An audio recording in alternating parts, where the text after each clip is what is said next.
This is the ATI Podcast.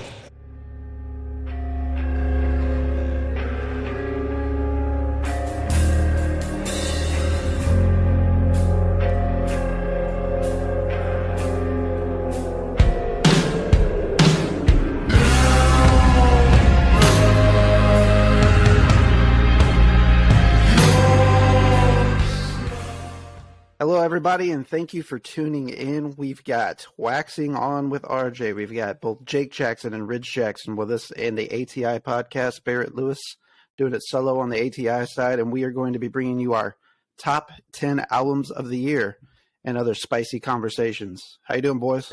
Good. How are you? Doing good, doing man. fantastic. Doing good. So let's start off hot, guys. Let's talk about your disappointment of the year. Let's do that. Oh God! Let's get somebody pissed off. I hate doing this. What do you got, Rich? Up to bat first. My first, probably the most hated song, or it would probably be the new Nickelback single. Oh, you're crazy! Like, I don't know, man. Like even seeing the cover, I thought, this might be a little trip. I'm gonna listen to this. And got just like 30 seconds in, and I was like, no. You're out of, that opening riff of San Quentin, bad. You're out of your mind. That's tough as fuck. Production's amazing. And speaking of Nickelback, there we are. Get rolling, baby. Not in my top 10, but there we go. Oh. Well, that's something. Yeah, there we go. That's something. Yeah. Not endorsed by the ATI Podcast. I'll speak for both Josh and I. Well, I think Nickelback fucking rocks, but that's all right. Well, they definitely got more in their bank account than I do, so I can't say too much. Yeah, they do. Jake, what's a disappointment you've got? Okay, so like I said, I hate doing this because I'm not in the business of shitting on artists or bands just because I don't know how to play an instrument. I've never wrote a song, blah, blah, blah. So, I don't like doing that, but I'll say as for my personal taste for a band that I really enjoy, I still think they're a great band, but I'm going to go with the new Turnover. It's just personally the new style that they're doing is just not for me. So I still respect them as a band. I still think they're great, and I would love to see them live. But I would say the new Turnover album for sure is my disappointment of the year, if I had to pick one. Okay. So when it comes to disappointments of the year too, like I know it's kind of like shitty, of course, and kind of elaborate on what you've said, Jake, is that to like be pissing on other artists and their attempts at, doing something out there and putting forth that art into the world. But I think sometimes it has to do with your own expectations, right? So I know for me, if there's an artist that I like and I've liked every album that they've put out up until that point, I'm going to be expecting the new album to be at least good or favorable. Or even if it's not quite up to what my expectations were, that's still a disappointment. So that's kind of where I landed on this. And for me, my disappointment of the year is Post Malone's 12 Karat Toothache. Wow. Ooh. So I did not care for the album, although it does have a couple good singles on Cooped it. Up. Cooped Up. I love Cooped Up was almost. That's a great song. Yeah. So, and then of course it had the one right now on it as well. And then The Weeknd has that on his album as well. That came out this year, which is a fantastic album, but didn't make my top 10.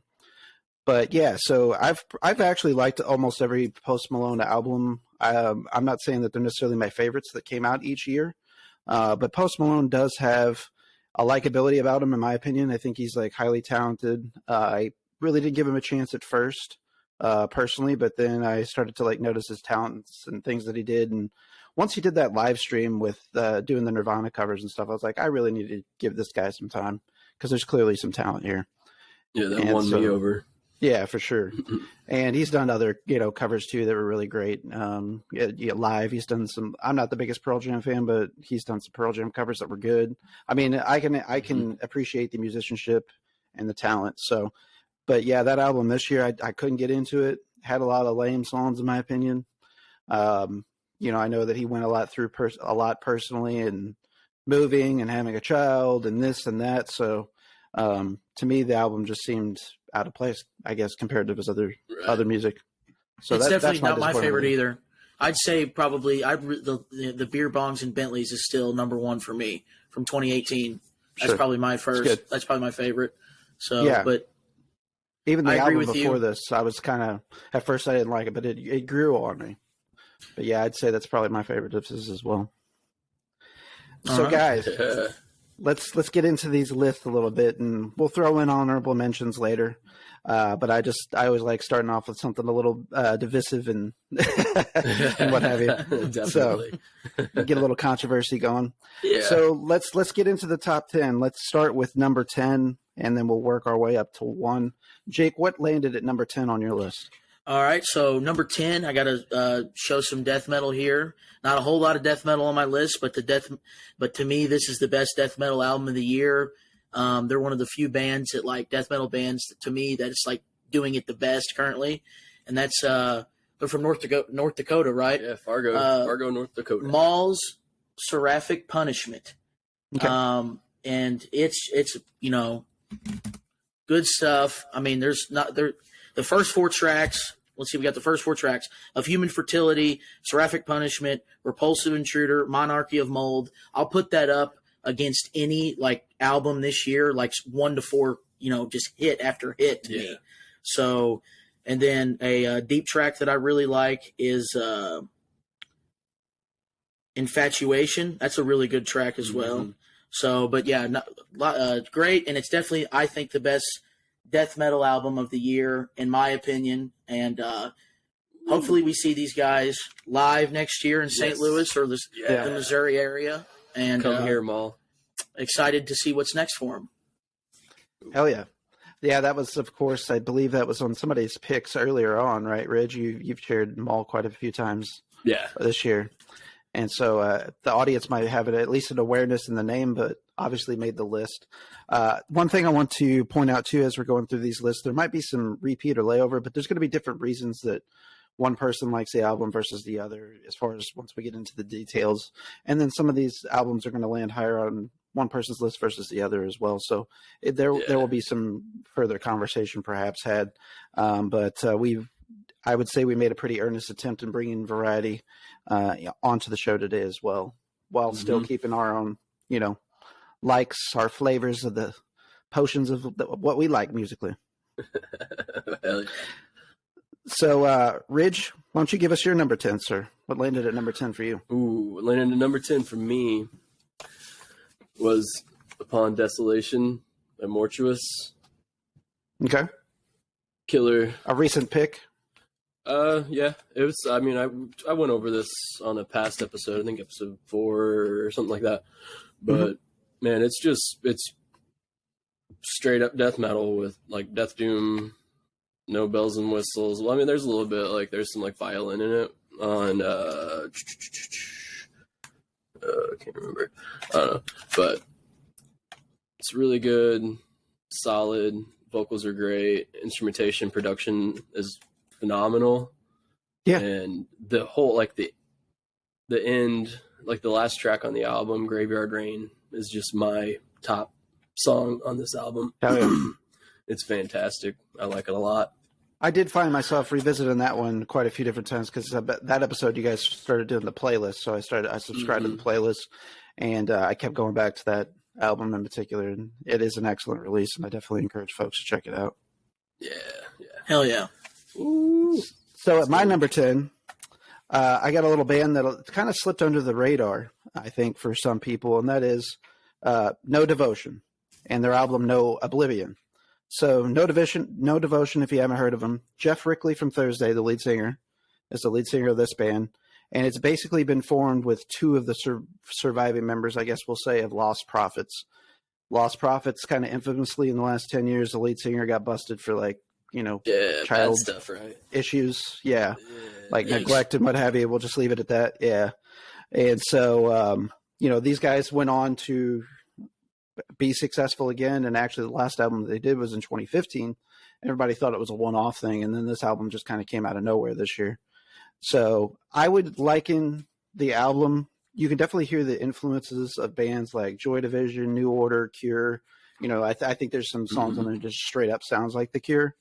And of course, I'm a big Jeff Rickley fan. Cool guy. Met him before, been to several Thursday shows.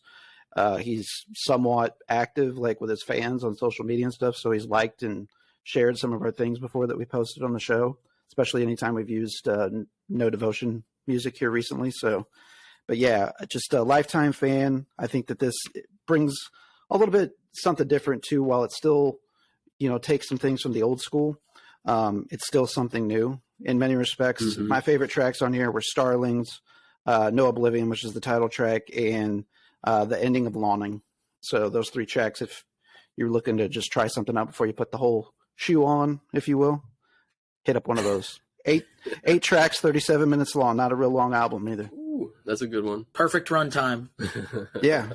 And that makes sense to why it's Jeff Rickley, because when I listened to a couple tracks, I was like, am I crazy, or does this sound like Jeff Rickley from Thursday? And it is. So, that's like, how many bands is he in or has been in? Technically, yeah, quite a few now. So I didn't even know about this. So yeah. I'm going to have to definitely check it out because I'm a big Thursday fan. So right, he was in United Nations, wasn't he? Yeah, United Nations dope too. That's what I was pulling out here. United Nations. Yeah, there we go. Yeah, I forgot you got United that. Nations records. Yep. Hell yeah. Fantastic stuff. Alrighty, guys. Let's go to number 9. Let's go to number 9. What do you got Rich? at number 9? Let's go, man. Rich. Yeah. Okay, I might get confused on the order. Just if we're mix it. switching up here. I've got it. I've got it, man. Okay, all right. My top number 9, album on my top 10. Yeah. Is Through Caverns Unknown by Shrouded Infinity. Okay. Basically, just good old fashioned death metal. I think actually Jake told me about Shrouded Infinity before I even listened to them, because it was Cole Crutchfield. Cole Crutchfield is from formerly of Knocked Loose, is in Shrouded Infinity. He's So also in Torture Tomb. They're really Okay. dope too. It's a 2-person project, but the other guy, he is actually from Combat, which is another sweet kind of knuckle dragging death metal band. Hell yeah. there we go. But I mean, it's a quick, well, not really. I mean, it's about a 35 or so minute listen, but Okay. 5 tracks. Depths of Kur. I might be pronouncing these all bad. Equival Life Forms, Through Caverns Unknown, Cloud of Souls, Innermost of Being, which probably Through Caverns Unknown and Innermost Being is my favorite tracks off this album. But the way they meld together so good, each track like keeps you engaged and keeps everything clicking. But I really, really liked it a lot. It's not Awesome. an album, but it's an EP. I mean, but still, it's up in there. It counts Counts. because I got a couple EPs on this list Yeah, too. I was going to say, let me say too, I've got an EP as well, and that's definitely something that we're going to have on our list. So we didn't make those out of bounds, if you will. And also, anything that we're talking about today is going to be we're going to be releasing a supercut playlist. So it's going to be on Spotify on the normal Waxing-On, and we're going to be embedding that URL in the episode details. So you guys can actually check that out, whether you're watching the video feed on YouTube or you guys are just listening to the audio feed whenever that drops as well. So we do have a playlist out there if you guys want to revisit anything that we're covering today. At number 9, what do you got, Jake? All right, so if you haven't figured this out already by saying that I like Nickelback, I'm a little bit of a contrarian sometimes. So my number 9 pick, I may get hated for this, but I enjoyed it. And it is the latest album from Blood Incantation, Time Wave Zero. It is not a death metal album at all. No. Not a little bit. Wish I would have known that. And I love when bands just switch it up, just go out of nowhere, just go for something. And I think they did it well. And I love that style. You know, it's kind of like an 80s, like 80s horror movie, like 80s B movie, horror movie, science fiction quality to it, ambient. Yeah. And I really, really fuck with this album a lot. And I listen to it a lot at night drives, especially because I work till 3:30 in the morning. So when I'm coming home from work, that's a good, relaxing, just, album. And I would love to see this album live and like take a gummy, get a little gummied up, and see it live. Hell yeah! And also, side note: if anybody has bands or artists that sound like this album, send me some stuff because I absolutely I could send you some love. shit. Yeah, I love ambient, like sci-fi, movie score type stuff. So. Ooh.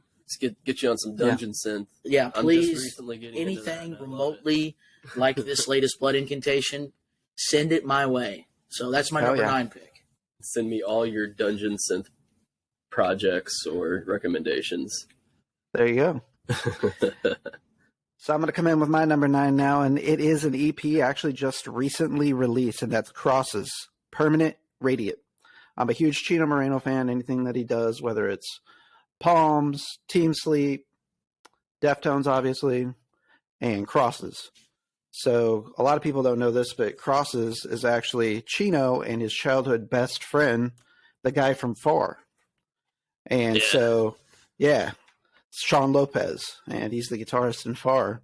And he's actually co-wrote some Deftones songs in the past, and some members of Far have contributed to Deftones songs in the past. So just a little info for your playbooks, kids.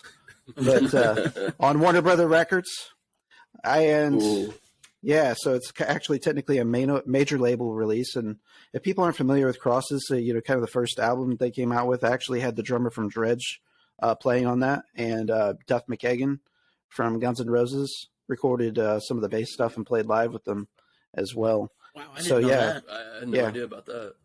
Yeah, so they've got they kind of started out this album release with covers. They did some teases and covers. So they did The Beginning of the End, and then they did the Q Lazarus song Goodbye Horses. Amazing. Yes. Man, that's which is an amazing cover. Such a good cover. Yeah. So Cause and Effect did The Beginning of the End originally, and then Q Lazarus did Goodbye Horses. So they did those covers, and you could definitely tell that Crosses was taking even more of a lean into kind of the 80s new wave, dark wave type stuff, a little post-punky, but more kind of in the lane of something like Depeche Mode, which Chino's a huge Depeche Mode fan. So this album is only 6 tracks. They basically had released about 4/6 of the album up until the actual release date of the album, because they released everything as singles and did like a little video component with it and everything. Yeah. So it's 6 tracks. An EP technically. I know it seems weird with 6 tracks, 22 minutes long.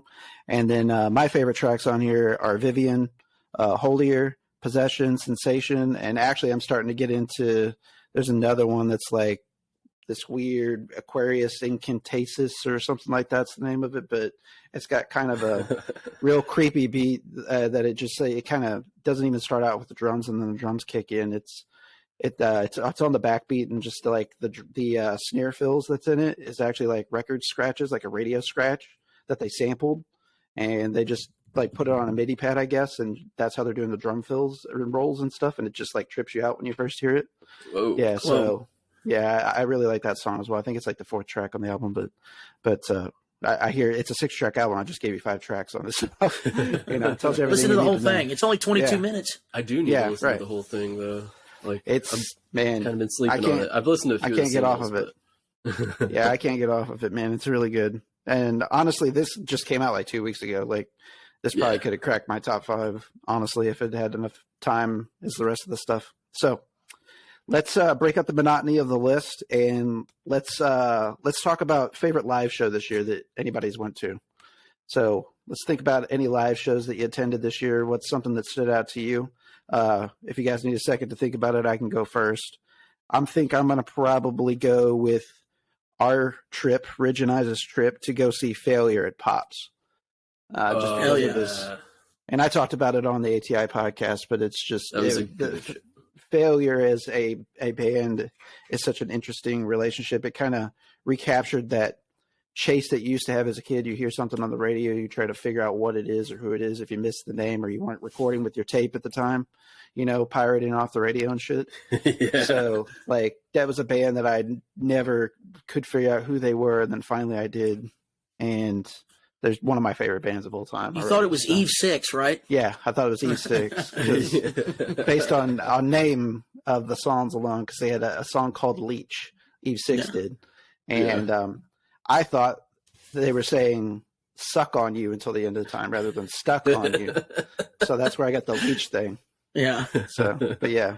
So yeah, that was in June of this year. They showed what was it, Bridge? 30 minutes of the documentary, I think it was, the first 30 minutes or something like that. Yeah, instead of like having an opener, they just had that like 30 minutes of their documentary, which was really unusual. Had, like, the lights going. Yeah, and I thought it was. I mean, I felt kind of weird about it going in, but it worked perfectly. Oh like, yeah, it wasn't out of place. It was good. Everybody's attention was held the whole time. Like I was kind of worried there'd be like an audience killer, but it was great. Jake, how about you? Favorite show this year? Well, it's no debate, no contest. It's I've seen them twice this live. I went once to Lawrence, Kansas, and saw them. But it's got to be the show at the pageant. I saw Turnstile in October at the pageant, and I mean, everybody knows how I feel about Turnstile. They're probably my favorite band going right now. Been one of my favorite bands for a long time, and it's just great to see them.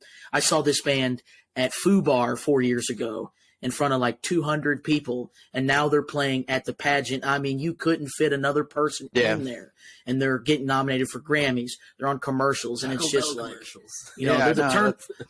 they're the Turnstile fries now. That. Yeah, they're not the nacho fries; they're the Turnstile fries. But anyway, I'm done with that. Wait, for real? No, I call them the Turnstile fries. Okay, I was like, that'd be awesome. It's just so cool to see them, how big they've gotten, and they put on a great live show. And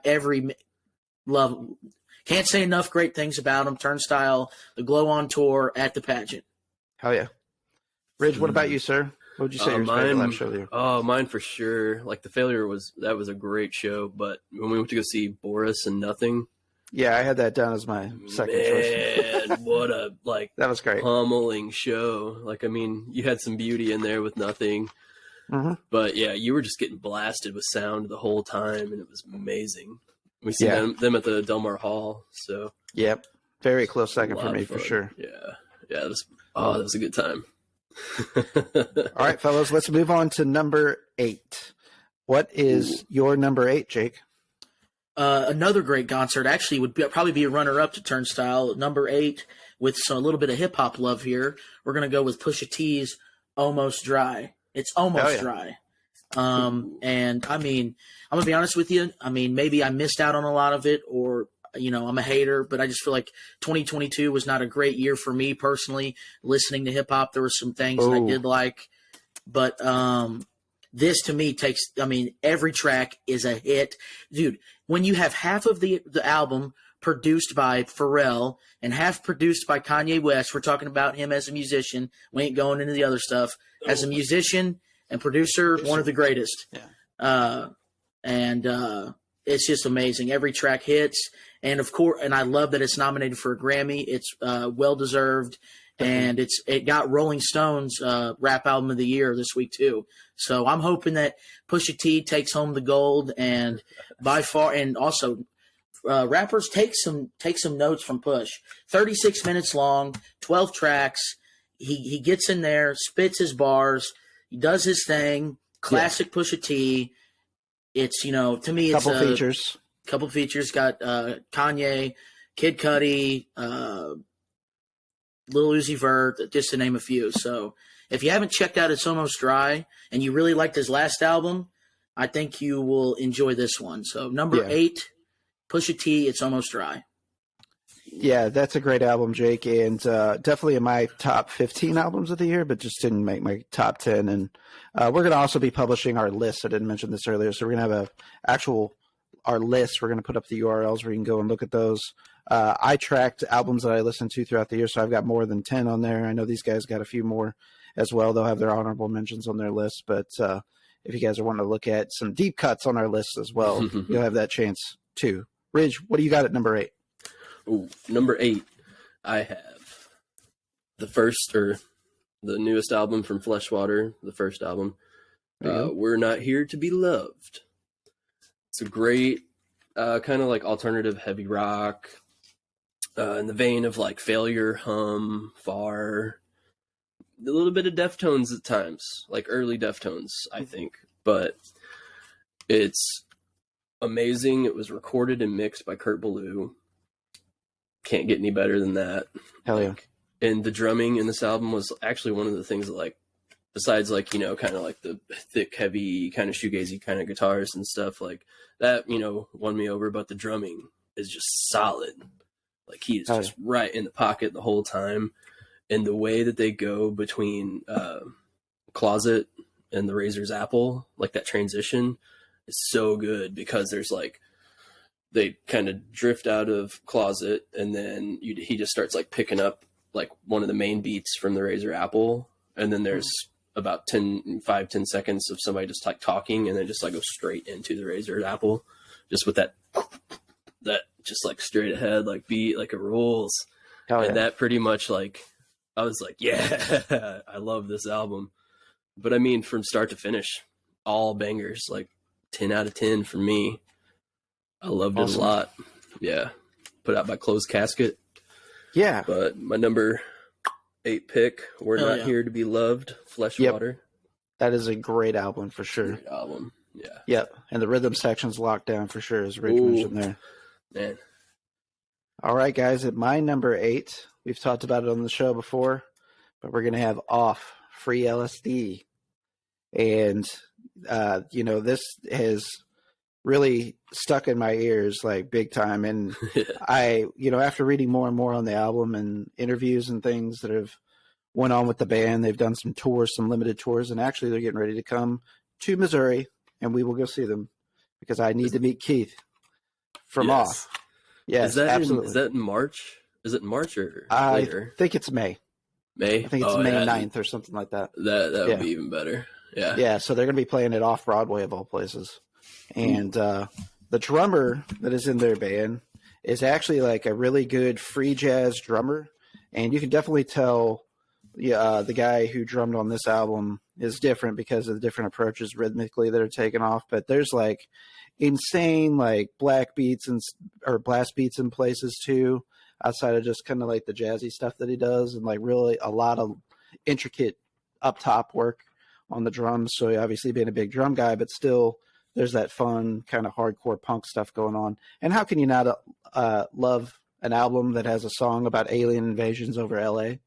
I mean, come on. So, and the artwork is something that originally drew me to Off before even really knowing what was going on there. But, you know, it's got Keith from Black Flags and Circle Jerks in there, and people from Burning Bridges, Trail of the Dead, and then Justin Brown's the drummer on this one, and he is just an insane drummer. It's not even right how good he is. So there's actually 20 tracks, 32 minutes. So that tells you how long the songs are on there.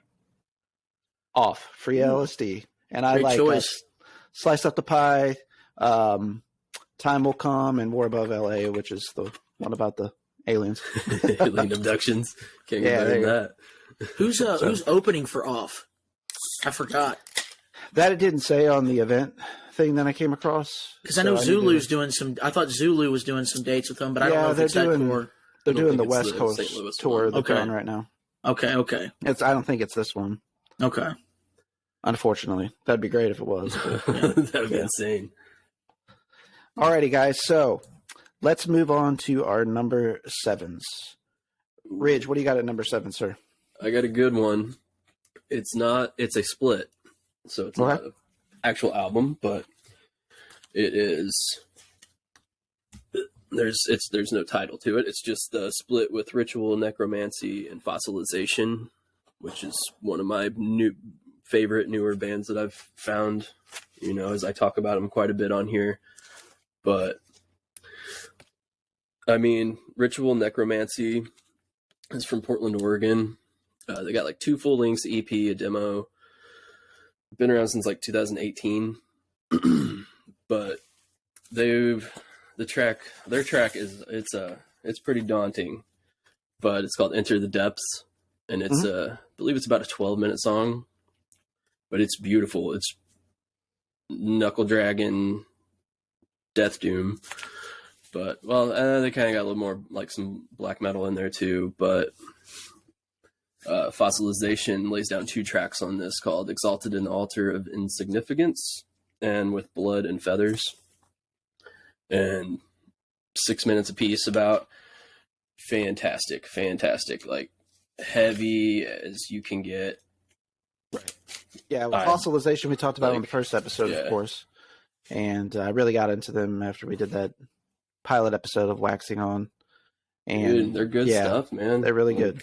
For sure. They're good people. And they've actually shared our postings and videos that we've put up about them on Facebook as well as Instagram. So yeah, can't go wrong with some Fossilization for sure. And then on the ritual necromancy side, it's kind of just like has that feel like of like kind of occultism and just dying and myths and stuff. Like their lyrical work kind of touches on all that stuff, which is super cool. Hell yeah. That kind of drew me into them a little bit more, and why it landed at my number 7 album of the year. I love it. What do you got at number 7, Jake? Number 7 is an album that I've talked about before on the show, and it's I guess another controversial pick, but I don't think so. I love this band, one of my favorite bands of all time. Been a fan of them for years now. Got me into a lot of heavy music, and that is the latest Slipknot album, The End So Far. And I just brought Craig today. I didn't bring all 9 of my you didn't bring all the So Far. Yeah, I didn't bring all 9 of my The End So Far CDs. So yeah, it's, I don't understand the hate. I thought they took some chances, for a band. I think, we can all agree that these bands that are over 20 to 30 years old now, that, you're not going to get, Ride the Lightning again. You're not going to get Iowa again. You're not going to get Master Puppets again. You're not going to get Rust in Peace again. So from these legacy bands, because I consider Slipknot at this point a legacy band. They've been a band for over 25 years. So I think we should just expect good, consistent albums from them, and them to actually stretch, do something different, which I think they did, especially if you listen to the first track and you're like, I understand why you didn't like it, because Adderall is really different and it does not sound like Slipknot at all. But I think it's, really good. And if you like the old stuff, it definitely has stuff that scratches that itch too. But some tracks that I would recommend, of course, are the singles, The Dying Song, The Chapeltown Rag, Yin, which is kind of like their typo negative song, and some deeper cuts, Heirloom, and the last track. I think it's a great epic track. It has like an orchestra, like choir type thing called Finale. So my number 7 pick is Slipknot, The End So Far. Alrighty. I'm going to come at you with my number 7. Again, one we've talked about on the show before. That's City of Caterpillar, Mystic Sisters. And that was my pick back. I think it was on episode 3 or 4 that we all did together. Yeah. And Mystic Sisters, of course, I talked about it on there. This is actually their first full length that they've done since getting back together. City of Caterpillar was a band in the early 2000s, post-hardcore scene in the Northeast is where they came out of, I believe, Maryland. And this is an 8-track album, 45 minutes, so not real hard to get through. Some of the songs are a little bit longer cuts. My favorite tracks are Thought Drunk, Paranormalities, as well as Manchester and Voiceless Prophet. And there's a lot of really cool drum stuff that's going on, kind of droney drums at times that I like a lot. And I mean, there's a lot of variety that's coming in this album too. I wouldn't just call it a post-hardcore album.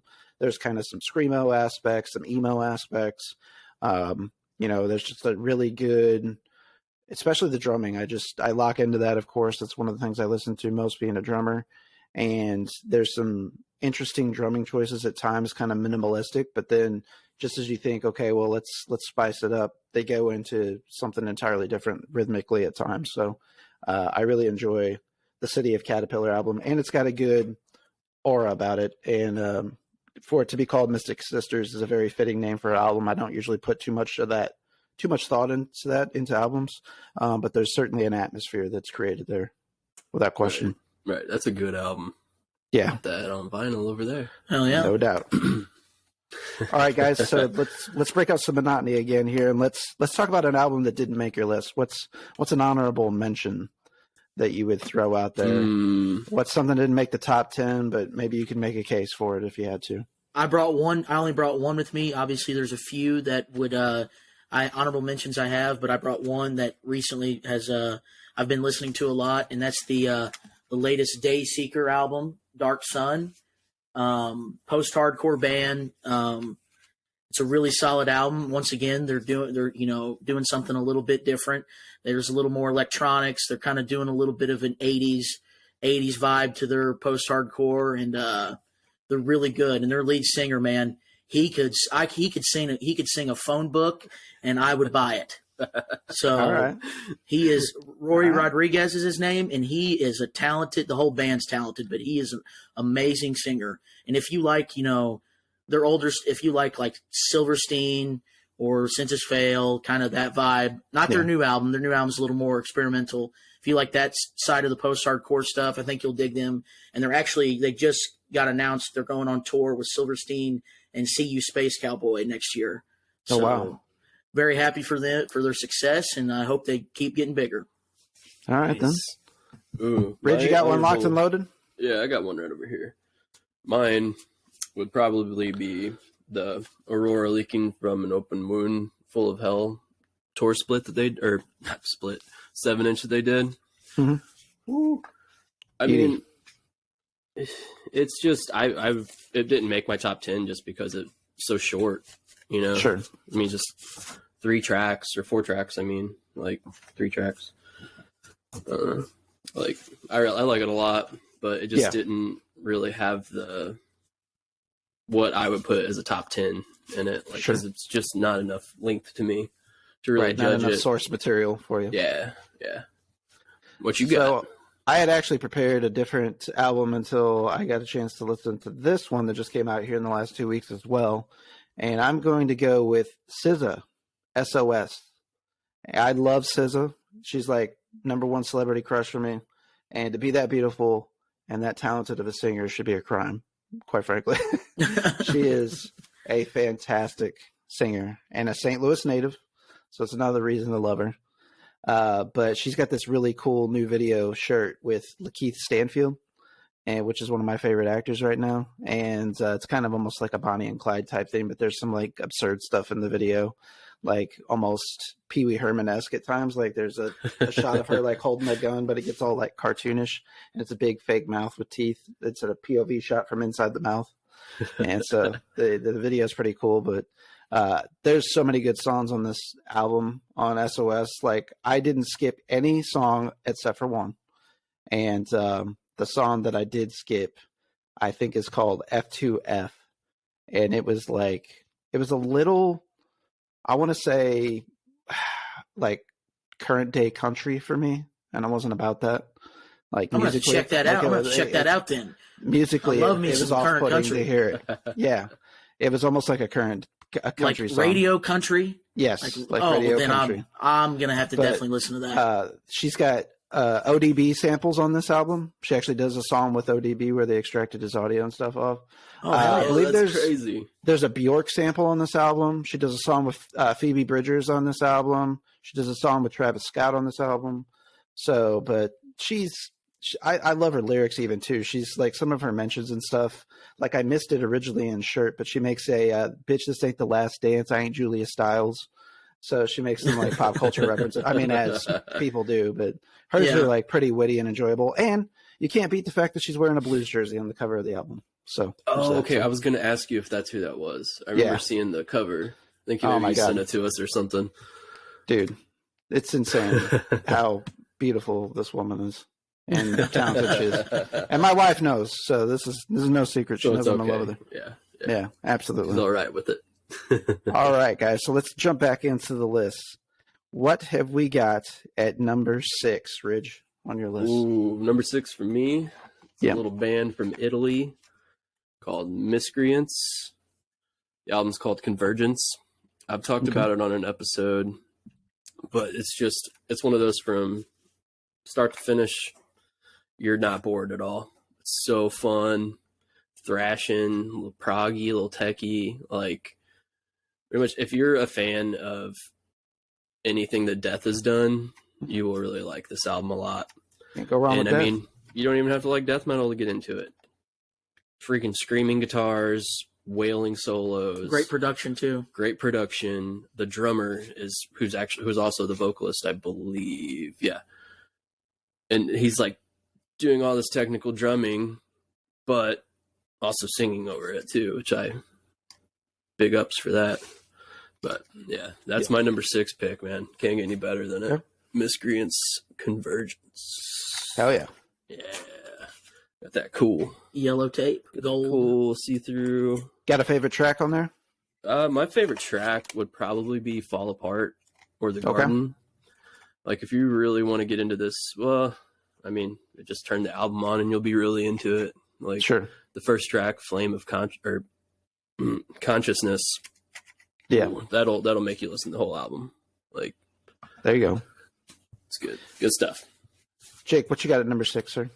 All right, number 6 is another album that I've talked about before, but number 6 is State Champs with Kings of the New Age. And, this is just, like I said on prior episode, it is just fun, modern, great pop punk, produced well, big guitars, great production, great songs. I love great songs, great songwriting, hooks for days, and it's just fun. I mean, it's a perfect summer album. I'm telling you, put this on, and you're like, dude, I want to drink a beer by the pool. I want to hang out with some friends. It's only. I want to do that right now. Well, yeah, that too. Don't we all? 11 tracks. It's like 35 minutes long, and every song is a hit to me.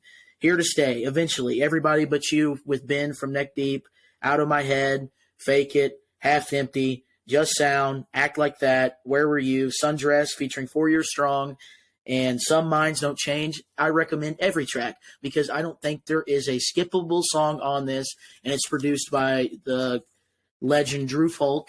So, Kings of the New Age by State Champs. I think this is by far their best album.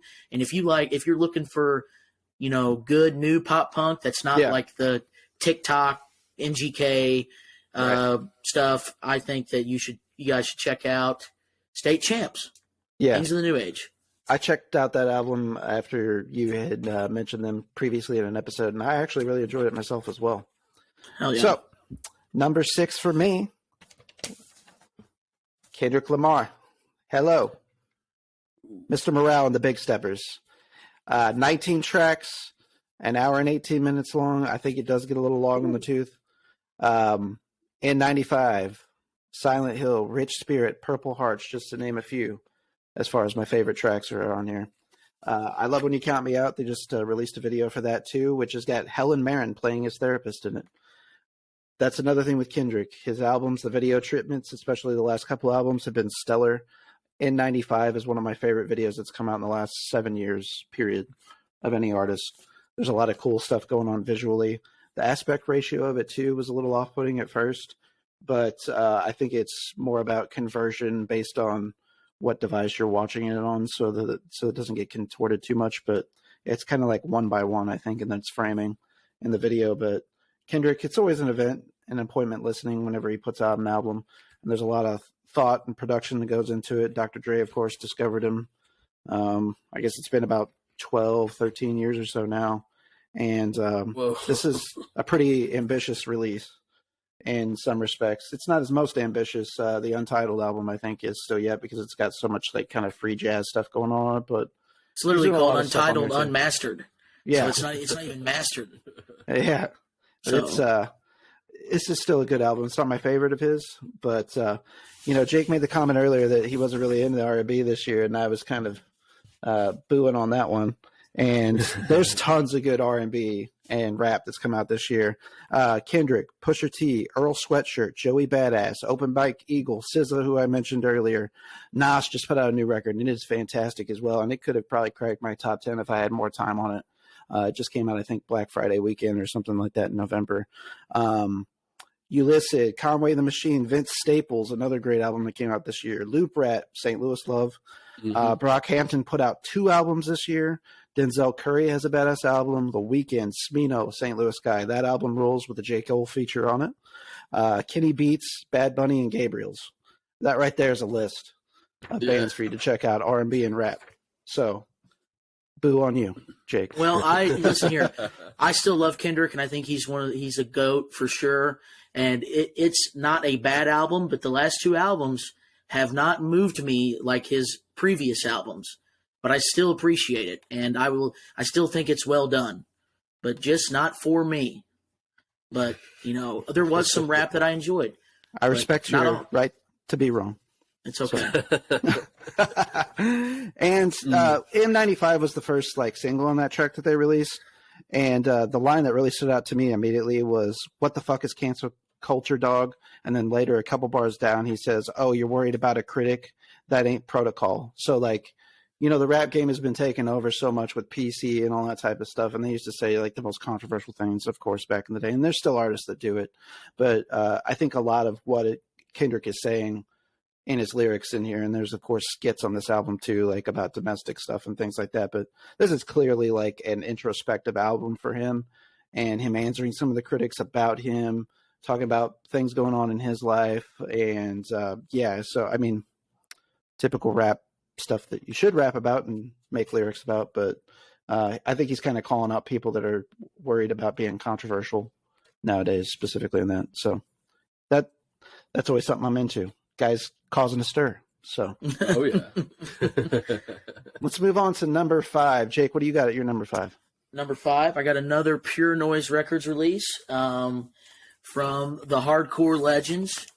Their latest album, Stick to Your Guns, Spectre. And this is just another solid album. They have no bad albums to me. Every album it's always at the top. It's always in my top 10, top 15. They've been at it for a long time. I think it's unique. I think they're doing a little bit of different stuff, different production style, produced by Drew Folk, also, who produced the State Champs album. And if you like hardcore, if you like melodic hardcore or whatever, I think you'll be a fan. And a track that you should check out. It was a single, but I think it's a different style for them. It's kind of like a 90s vibe, and it has great lyrics. Of course, all Stick to Your Guns albums have great lyrics, and they have a message and they have something to say. But I'm going to go with a track to check out is Open Up My Head. So number 5, Stick to Your Guns, Spectre. Oh, yeah. Alrighty, Rich, what do you got at number 5? Keep it rolling. I got my number 5 is a repeat, of Jake's number 10, but Seraphic Punishment by Maul. There you go. What are some things that you liked about it that Jake didn't cover, would you say? Like the way, his Garrett Alvarado's vocal styles, he can cover it all, in the genres of metal and everything, which really keeps everything fresh. All the tracks, it's not the the same tone over and over again. Right. And the catchiness of the writing on this album is just a lot of groove. Perfect. A lot of groove. They're memorable riffs. It's not something that's just filler noise and stuff. Yeah.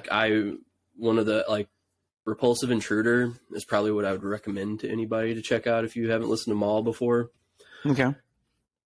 It's one of those kind of how Undeath is doing it too, where it's more catchy kind of riffs in this new wave of death metal and stuff, in my opinion. Sure. But yeah, Seraphic Punishment by Maul. I liked it so much I had to buy it twice, but there you go. That's the record. Nothing wrong with that. I got the tape floating around here somewhere, and it's 2-tone colored. Hell yeah, dude. I don't even know where I put it. Triple threat. It's really cool, man. A lot of these tracks, quite a few of them have been on earlier Maul releases, but it's always been demos or EPs or comps and stuff. So, getting it all reworked, redone, and put into a beautiful album. No skips. 10 out of 10. Hell yeah. My number 5, Maul Seraphic Punishment. There you go. Yeah. I'm going to fly into this motherfucker through time and space with Cave In. Heavy Pendulum. Fantastic record. I don't like it as much as the Final Transmission, the last album, but I do like it, and it does have some phenomenal tracks on it. 14 tracks, an hour and 10 minutes long, so this one's one of the longer ones on my list as well. And my favorite tracks on here are Blood Spiller, Loveless Offering, and Amerithine, I think is how you pronounce it. But yeah, and Waiting for Love's another good one on here. It's just a really big riffs. And I got the special edition that is gold nugget, and there's only 1,000 of them. So, ta-da! Hell yeah! Ooh. Yeah, very pretty. Yeah, dude. I like how it has Gold kind of the nugget. pearl toward the middle. Yeah. You can kind of see that, yeah. So yeah, gold nugget. Cave-In Heavy Pendulum, one of my favorite bands. Definitely one of my top 3 favorite heavy bands of the last 20 years or so. And I'm a huge Brodsky fan, and of course, in particular, he's probably my favorite guitarist and lead frontman of any band that he's involved with, whether it's Mutoid Man or this. And he's even done stuff with Converge and so on and so on. So Cave-In Heavy Pendulum is my number 5. Ooh, Let's we're getting do- up there. Let's move into. Let's do number 4. Number and 4. Then, we'll hop into our single of the year after that, and then we'll knock out our top 3. So let's go with what's number 4 on your list, Ridge. Number 4 on my list is "When the World Dies" by Come to Grief. Hell yeah. Man, this is a really, really crushing album. Yeah. I mean, it's I only love it. 7 tracks, but It's good. It's everything you want in freaking some good doom. Yeah. That would have definitely love been it. in my top 10 if it hadn't been for a few releases sneaking in here toward the end of the year. But I definitely can make an argument for it. Like, it's sat at my Yeah. number 3 and 4 for the longest time this year. Yeah, I mean, it definitely moved up. I think I had it a little bit lower, and then when I got the record in, I listened to it some more, and I was like, "Oh no, yeah, this is going up higher. Yeah. This is so good." Like Some the Jacob way Bannon work on that album, too. yeah, Really? the artwork on it. Yep. Okay, hell yeah. Or no, he didn't do the artwork. He did vocals on it. He did vocals, Yeah. on I believe Life's Curse. Yeah. But Cool. the first track, Our End Begins, like when I first listened to it, I was like, man, it's so quiet. Like, I'm gonna crank it up. And then it just like all of a sudden gets like louder and louder and just Yeah. It's that They thick, showed some thick- love on It's Instagram punishing. too, didn't Yeah. they? Yes, I they think did. They may, yeah. Yeah, they showed some so, love on yeah. Instagram too on one of your posts. Posted a picture of the really sexy looking vinyl. Look at that. oh yeah, hell dude, yeah. that's fantastic. And it's not It's like beautiful. clear. You see, it's like a gold kind of clear. Yeah. It's not a gold. It's not a gold nugget. but That splatter looks exactly like my Enema of the State album. I swear. Oh really? Hmm. Yeah. It kind of reminded me of that. the translation lost. What's that? The translation lost is the record. I was like, they buy some represses or something. Jake, what you got? At Number 4 is Number another pick that I previously talked about. I'm not going to open it up because the actual album is kind of falling apart, and it kind of disappointed me. But it is the latest album from Boston Manor. Kind of like the Torah is the album. Kind of like the Slipknot album. It was kind of a slow burn. Like the first listen, I was kind of like, and then I just kept listening to it, and it just kept getting better and better every time. And this band just keeps leveling up, getting better, and I love the style, the new style that they're doing.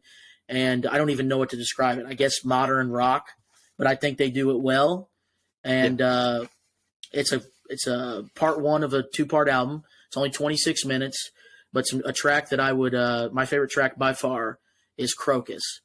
And it's a great album to listen to at night, like rain. Literally, there's a sample in the album of rain, just like rain falling. So like, yeah. it's a great album for nighttime. And if you're like, what's good new modern rock bands that got good riffs, good choruses, good songwriting? Boston Manor is that band, and I think they just keep getting better and better with each release. So, Torah, Boston Manor. Yeah, I actually dug that album. You said it kind of reminded you of poppy Deftones. Yeah. Which I'll Little bit. take that as a compliment. Yeah. Because I know that they are very big fans of Deftones. So, Yeah. yeah. Well, I caught your influence. Yeah. All right, guys. My number 4 is going to be Birds in Row, Gris Yeah. Klein.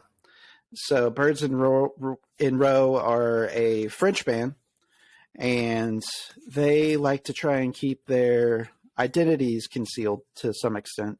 And they were on Death Wish for the longest time. This is their first release on Red Creek Records now. And so they're not on Death Wish any longer. and this is technically their third full-length studio album. They're kind of in the post-hardcore, hardcore punk ranges. All the band members go by I guess it's their first letter, their initial, their first names, but BJ and Q are who are in the band now. And they try to conceal their faces and stuff and cut them out of like promotional materials. So like even on their albums and stuff, it's always close body shots and things like that. And they just want to be recognized as a single entity is the reason for that, which I have a lot of respect for. I thought their description for their album that they put up on the record website was kind of interesting. So check this out. Gris Klein is a portrait of a world enduring its most chaotic era in a generation. Yet, throughout the Birds in Row manifesto is the same as always been, love each other. So I thought it was kind of cool. Of a byline for an album, especially, an aggressive one like that. But it's a really fantastic listen. And if you like that type of genre and that stuff, 11 tracks, 42 minutes.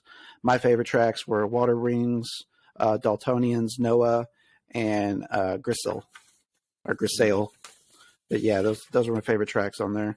And I don't have the physical of this yet because you could only buy it on their Bandcamp from France, and it was like triple the price to get it shipped over here, and like 21 days shipping or something crazy like that.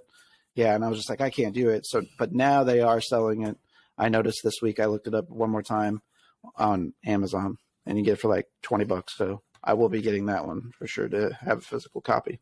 Yeah, man, the overseas shipping is intense right now. Yeah, like I think when I looked up Boston Manor, Jake, aren't they from? They're from Blackpool. Yeah, Blackpool. So I noticed, like, actually on the record label that they're on, I think it is also over there. If you were to buy from them direct, and that's what I try to do usually. If a band doesn't have a website, they have a Bandcamp, and usually that's a little bit more direct money in their pockets. Yeah. But like, just like the shipping charges and stuff, I just can't do it right now. Boston Manor, you can buy in the U.S. You can buy the album on Sharptone Records. So if you're, in the U.S. and looking to buy it, you can buy it on Sharptone. There you go. Actually, one thing, if I can do a real quick little shipping thing. It was funny because I got the green light to buy this from my wife, the Come to Grief album. Yeah. Well, I seen the Death Wish had that sale going on, so I was like, okay, I'll pick it up over there. Shipping was crazy. And so I went to Come to Grief's Bandcamp, and they had like a few copies left, so I ordered one, and it was cheaper with shipping than if I would have gotten it from Death Wish with the sale. Like, oh my! I'm convinced. It's a little concerning. Death Wish charges a little bit more for their shipping. I don't know. If you do, I understand there's a reason, but yeah, I've had those instances where I've had to hop around. So like, you can get some Converge stuff sometimes, so like Kings Road merch. Mm-hmm. And sometimes the cheaper route has been to go through Kings Road merch in my experiences. Yeah. All right, guys, let's talk about our single of the year. And what do you got for your single of the year, Jake? Single of the year. It's been the song of the year since February. I want someone to give me a heavier song than Swan Song by Kubla Khan featuring Scott Vogel of Tear. I probably, besides Out for Blood's Code Orange this year, that is by far the second most song that I've listened to the most. I listen to it every day almost, and I'll talk more about that later. But Swan Song, Kubla Khan TX, to me, they're one of the heavyweights in current hardcore. They're heavy as fuck, just great lyrics, always got something to say, and honestly, one of the best live shows I've seen all year. And if you like breakdowns, you'll enjoy it. It's just tough. I don't think there's a heavier song this year, in my personal opinion. Okay. Oh, track of the year, Kubla Khan take from Jake. Yeah, Swan Song. All right, what do you got, Ridge? What's your track of the year? I'm gonna do two real quick ones, because I can't choose between the two. Yeah. But you're going to call me an idiot for this, Zach, but Enemy Airship's Little Cable Boy is by far one of my favorite singles. I love that song so much. I think it was like my number 2 song played on Spotify this year. There you go. But yeah, man, you guys did good on that one. But and then my second one is Launder, from the new Launder album, but it's with Launder and Soka, called Become. And it's it's just a dreamy kind of pop shoegaze thing. It's a little different than Launder. Like it really stands out on that album. But I didn't think that song gelled very well with the rest of the album to me. But I love that track. Like I still go back to it and listen to it constantly. Hell yeah. It's good little floating song. Yeah. Get yourself all in your routine and listen to that, and it's a good time. There you go. All right. Well, my single of the year is actually going to be quite the jump. So my single of the year is actually Cooped Up by Post Malone and Roddy Ricch. So still, that song. I told Pam the first time I heard it, I said, this is going to be White Boy Summer song. And we pumped that a few times while we had the cookout this summer on the ATI podcast episodes. So I love that song. It is a feel-good song. I saw Post Malone performed it on SNL live as well and had Roddy Ricch out. And it was a pretty decent performance. And I just, it's just, you want to feel good and toss that song on, man. It just makes me think like partying with the boys, hanging out, having good times. And, hey, man, you ain't going to keep me all cooped up, you know? Absolutely. With a little return of the Mac line in the song. So definitely. I love that. Oh, yeah. That was actually on my little checklist of singles for the year. There you go. That almost snuck on there. Almost snuck on. So Post Malone's 12 Karat Toothache is my disappointment of the year, but it did have my single of the year on it. So Posty, don't get too mad at me. All right. Still a fan. Yep. All right, guys. Let's move on to our third pick on our list. And I'll go ahead and get it started off because I have kind of a funny story. So pardon me while I grab something real quick.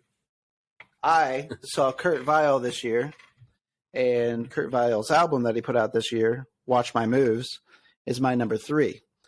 So I went up to the merch stand to buy that album so that I could share it on the podcast today. I saw him at the pageant. And he had Childish Prodigy up there, which I didn't have. Ooh, and I had an allowance. So I could never find this without being marked up tremendously. And I was like, screw it. I'm going to get this because I'll be able to get Watch My Moves anywhere. And so I ended up opting to get this instead. But Watch My Moves is great. The thing that's special about Watch My Moves to me is I listen to that album a lot whenever I would be getting Ava ready for bed and stuff, my daughter. And she is a big fan of Like Exploding Stones. Like we dance to that song and stuff. And we just put that on as kind of like a bedtime routine. And she just loves it. She loves the video. She knows as soon as that song comes on to look for me, and she puts her hands up for me to pick her up and start dancing with her. So it's got kind of, like a sentimental feeling to it to me as well. But 15 tracks, hour 13 minutes long.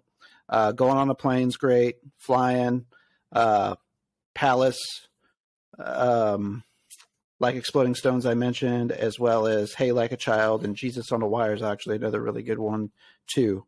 So, yeah, can't go wrong with Kurt Vile. It's always feel-good music to me. And this is his first album on Verve Records as well. So this has been a year for bands changing up their albums of allegiances because he was on Matador for years. Yeah, I didn't know he switched. Yeah, he just switched on this one. So Verve Records, first release. And I ran into him on the Del Mar Loop. So I noticed it was him at the last minute, and he came up right next to me. I was like, that's Kurt Vile. And he looked at me, and he just booked it in the opposite direction. He did not want to be seen. Didn't he have all his hair tucked up? Yeah, he had all of his hair tucked up into a trucker hat, and he had a sleeveless shirt on, which was a funny look for him because he's always wearing a flannel.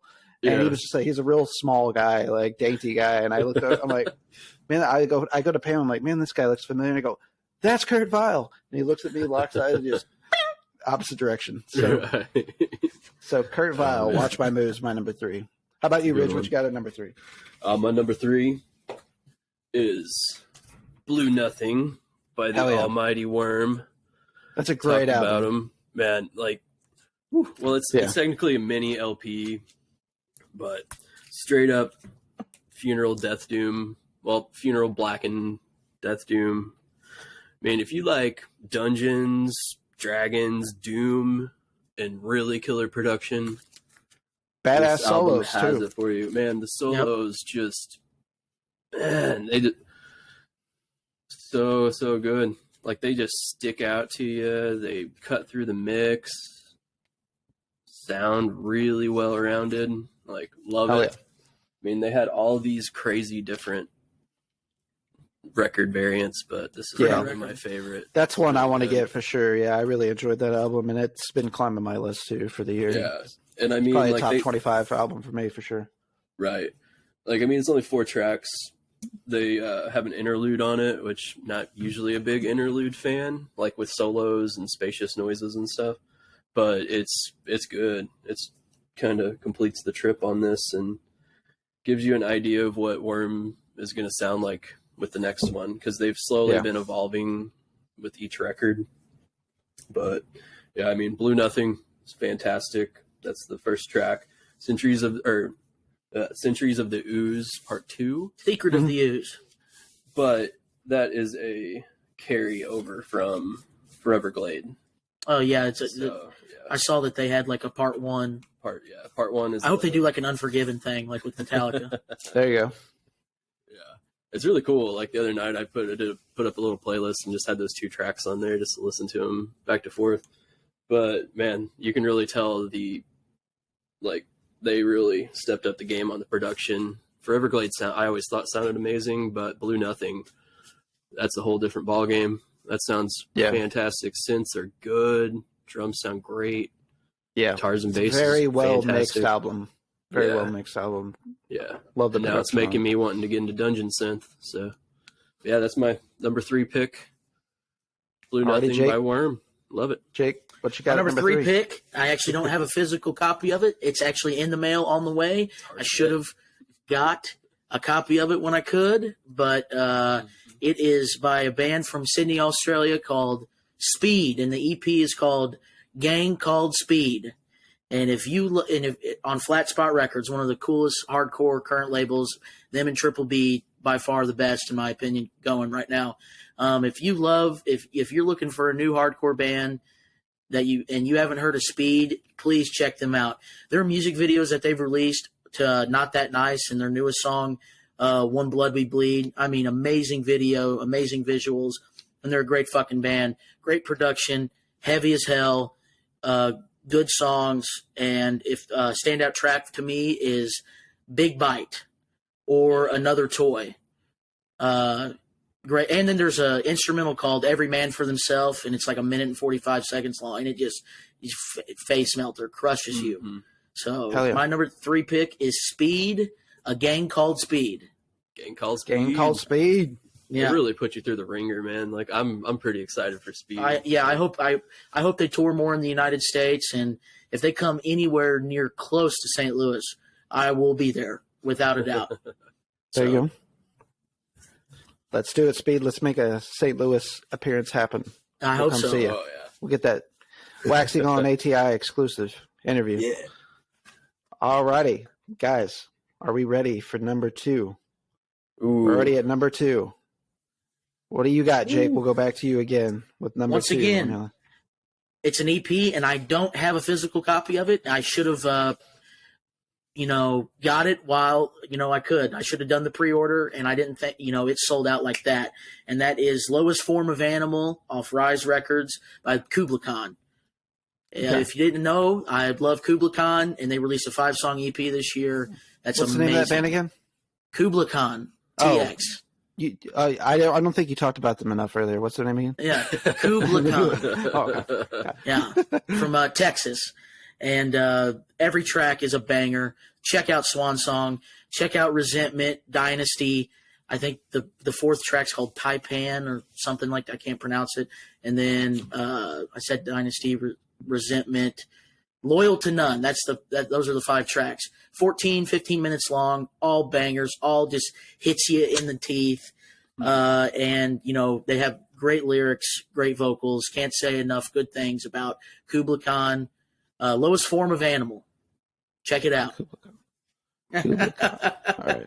Kubla Khan. Kubla Khan. Yes. What's this? Kubla Akata Matata. Kumana Matata. All right. Got it. Got it right here. All right, Ridge, what you got at number 2? Ooh, my number 2 was a really heavy one for me. But it is God's Country by yeah. Chat Pile. Oh, yeah. Man, good old Oklahoma City noise rock. Yes, sir. I mean, this is a heavy album lyrically. I mean, dealing with like a lot of the feelings from the pandemic, like hopelessness and climate change, capitalism, like, and then just the overall feeling of just going off the deep end mentally.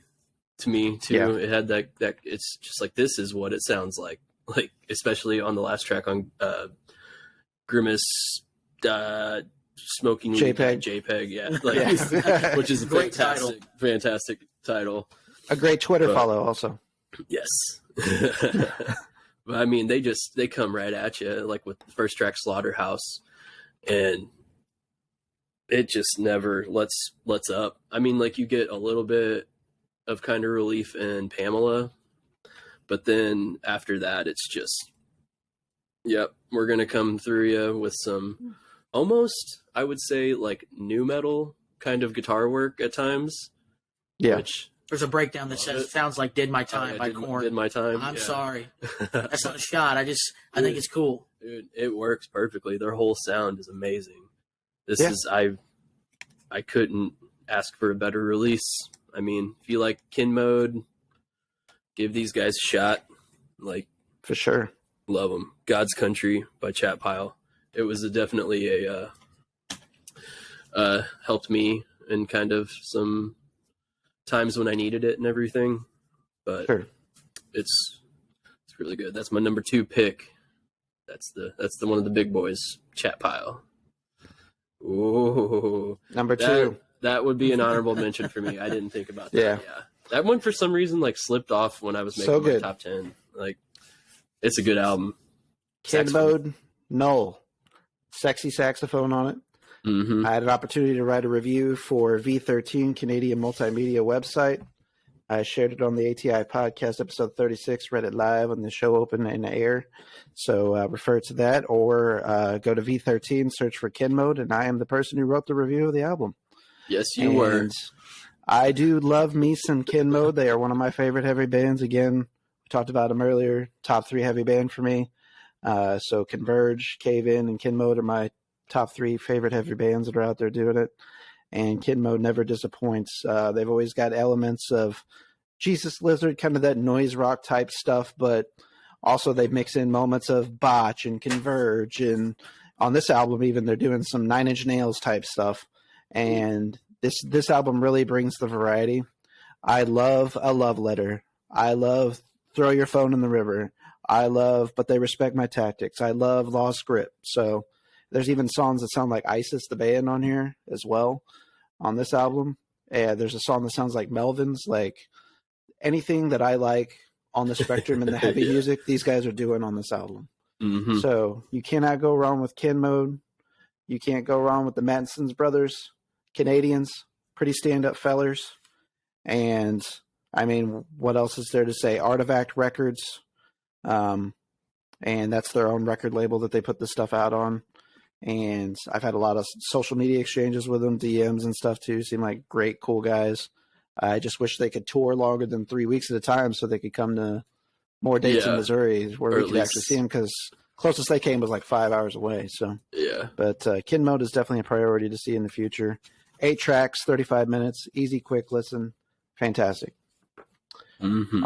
All right, gentlemen, we're at the number perilous moment of number 1. It's going to make or break us. So we got it. Ooh, I don't know if I can go first on this one. Somebody, who's got it? I'll go. You want me to go first? Jake, hit us. Okay. Number 1. No surprise if you know me at all. The day this came out, I was like, this is the album of the year. It's like, no doubt in my mind, and that is No Pressure's first album, self-titled, No Pressure.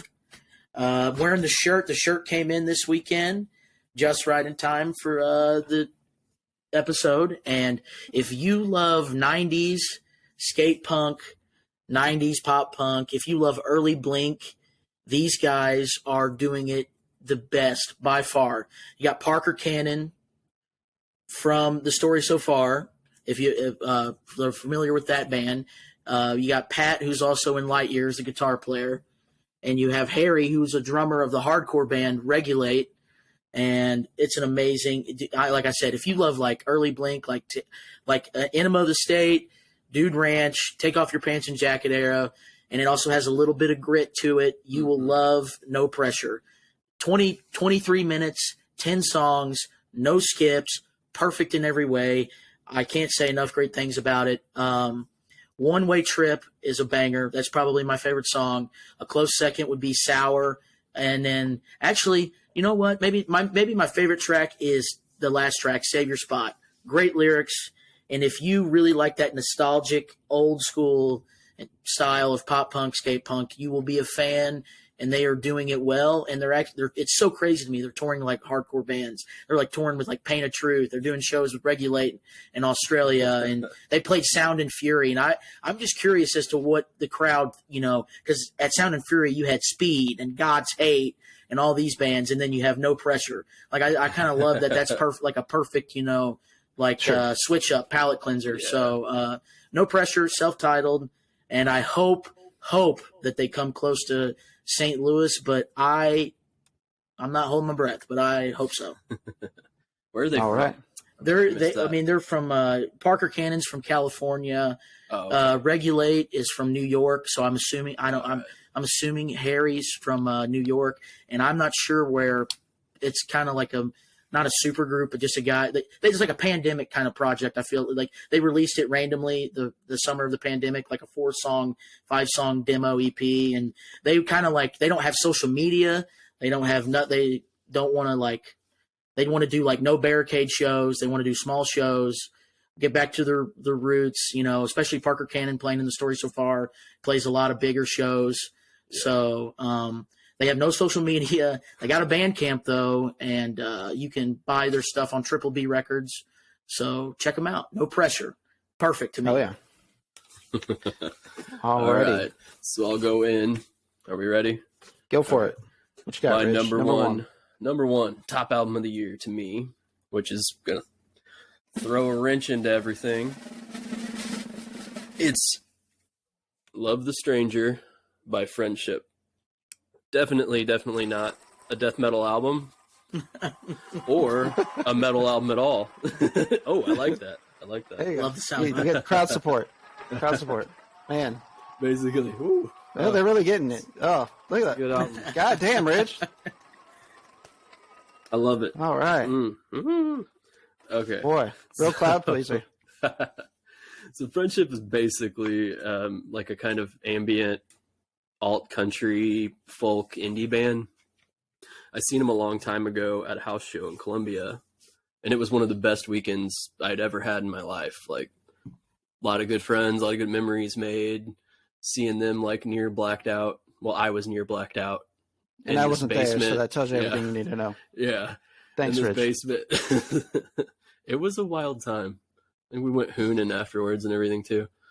But Soundboard's running a little late on that one. They do have the name kind of in that alt country kind of genre, but there's just like this overall kind of like impending doom vibe with the way that like the vocal delivery is done and lyric wise. That definitely helped me out a lot. It was a calming record. Like anytime like anxiety was peeking its head and everything like that, I could throw this album on and everything was all right. They come right in with Saint Bonaventure. There's actually one song on the second track, What's the Move? I've never been a fan of it, and I don't know why. Like as soon as I hear the track, I skip it. It's the only track on this album that I'm just like, nope.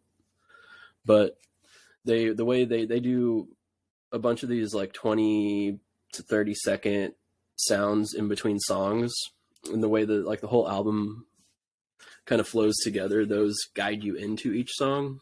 It's really nice. Yeah. But it's definitely like got that Midwest feel. Yeah. Very, very, very good. They have a really album. good cattle decapitation cover on that album too.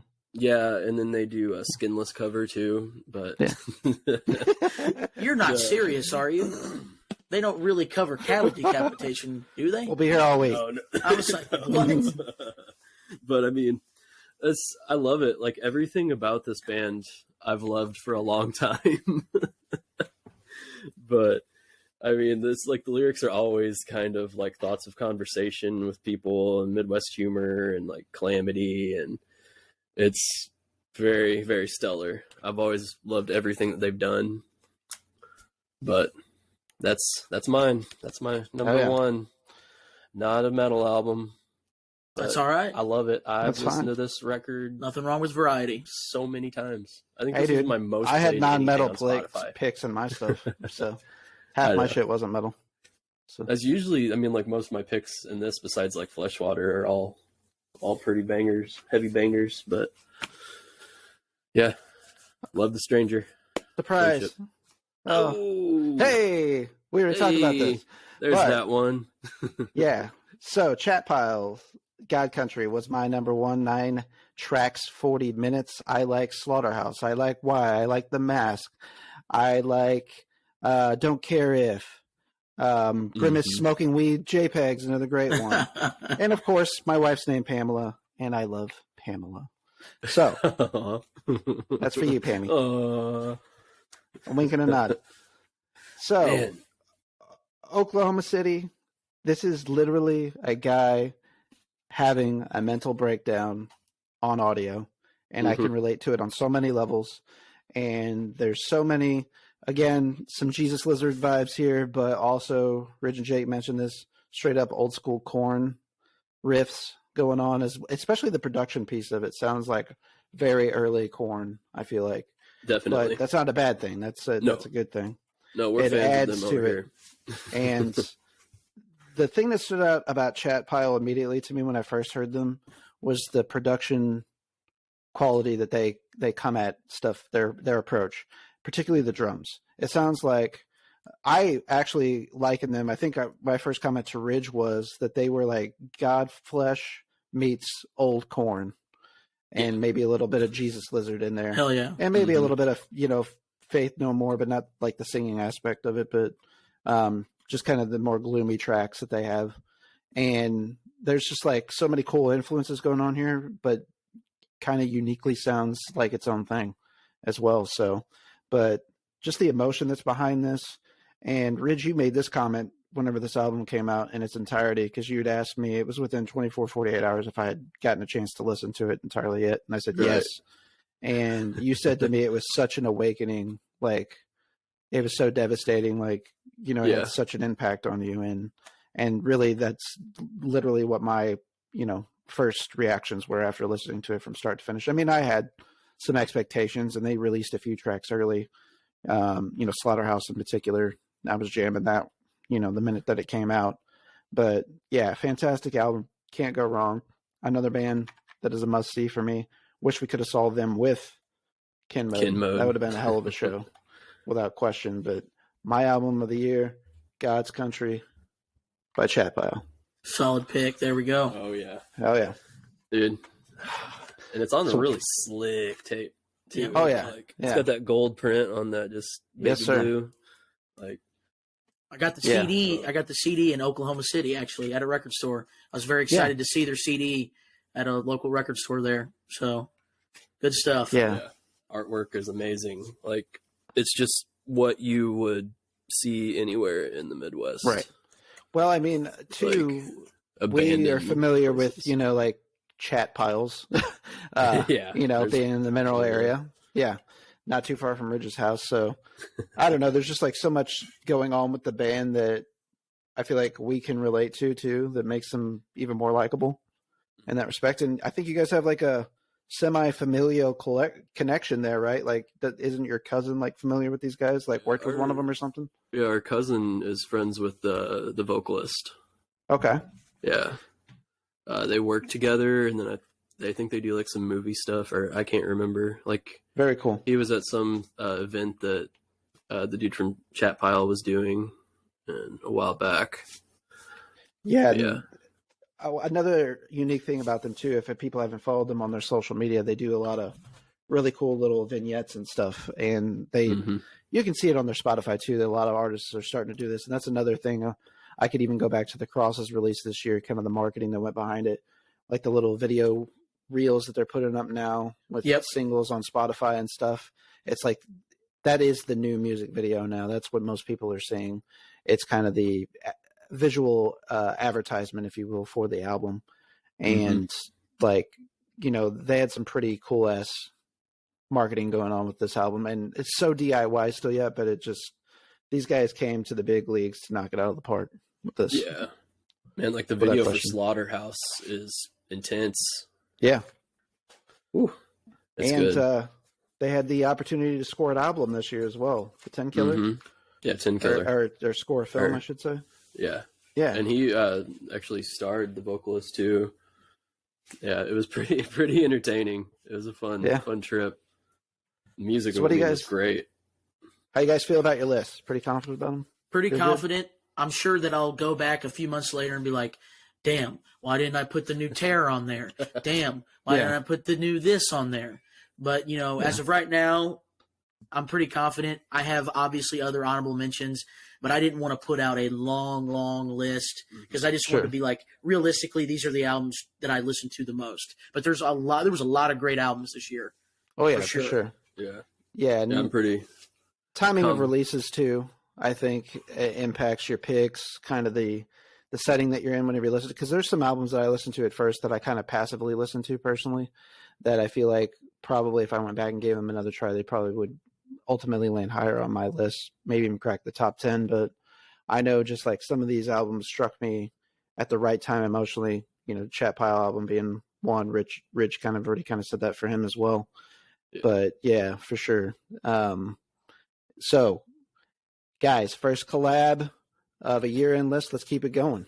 Oh yeah, absolutely. Right? We'll see you back here next year. 2023 is already starting off with a bang. I got like several things that I am pre-ordering and gearing up for. So new Obituary album, new Obituary, new Metallica, new Steel Panther coming, new Anti-Flag next month, new Story of the Year next month.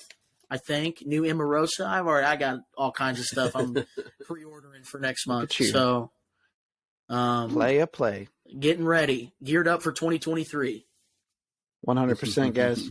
I feel pretty good with our list. So, as we mentioned earlier in the show, we're going to be publishing our list. You can check out our list. I'm going to do a little visual component as well, promoting some of this stuff. And then we're also going to have a playlist out there. If you guys want to tackle that playlist, check out some of the albums as well on our list that we presented for you all today in our case. And even if you just get the opportunity, time's limited, let me just go and listen to this song. We try to provide some of our favorite tracks on the albums as well, but those are our favorites. So if you do get a chance to give each album a chance, a bit of your time, maybe there's something on there that you like more. So feel free to get on our social media, comment about with what tracks that you guys liked as well. And we appreciate any of our listeners, viewers, likes, follows as usual. And you can continue to find Waxing-On RJ on the ATI Podcast YouTube channel, where they have their own specific playlist in chronological order. So even if you haven't caught the episodes up till now, you can start that playlist, go from A to Z, and stay up to date. That's what got variety too. Yes, absolutely. And we do try to bring a variety on the musical aspect with Waxing-On with RJ, as well as the ATI Podcast. So this will also land on the ATI Podcast feeds that'll be put out there, and you'll be able to find it on both of our video playlists. Guys, it's been a pleasure this evening. Always. Absolutely. I think we knocked it out of the park. Great time. Can't wait for it to be released to the people. Yeah. And all these bands to love our love. Absolutely. Big circle jerk going on. Full circle. All right. You got anything? Peace out, fellas. Peace out. All right. We'll see you next time. Let's follow Waxing-On RJ on Instagram. Follow the ATI Podcast at the ATI Podcast on Instagram to stay up to date with everything we got going, guys. Until next time, y'all stay safe out there. See ya.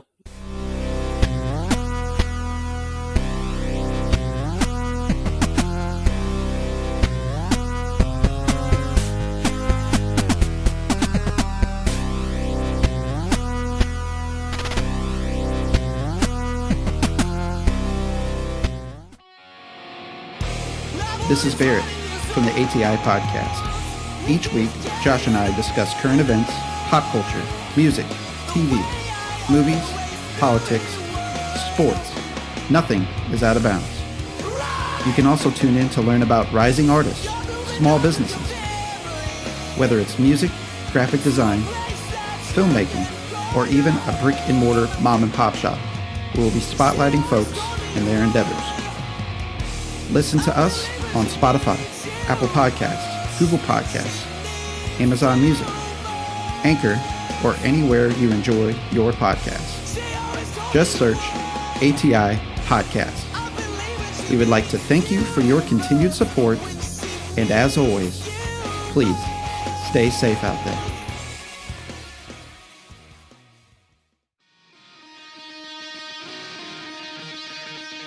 Hey, this is Josh from ATI Podcast. For show updates and news about the podcast, follow us on social media. You can follow us on Facebook at facebook.com/ATI Podcast 22, on Twitter at podcast_ATI, on Instagram at the ATI Podcast, on TikTok at ATI Podcast. DMs are always welcome. Have a question for the show? You can always email us at atipodcastquestions@gmail.com. Stay safe out there.